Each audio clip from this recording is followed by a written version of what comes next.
Okay, so we used to not be able to cross right here.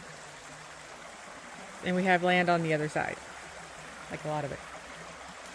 So my husband and my sons built this from a lot of scrap pieces of wood we have around here.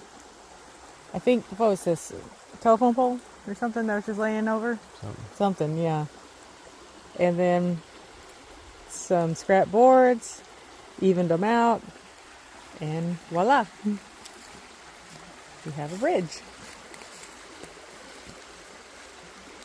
I think it took them like 30 minutes.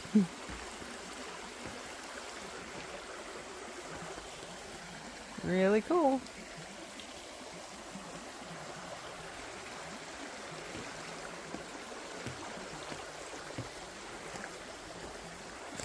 And there we go.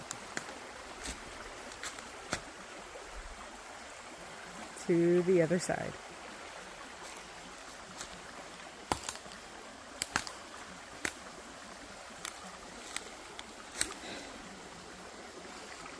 So when you have scrap and trash, just kind of look at it a couple of times before you throw it away, because you never know. You might be able to build a bridge.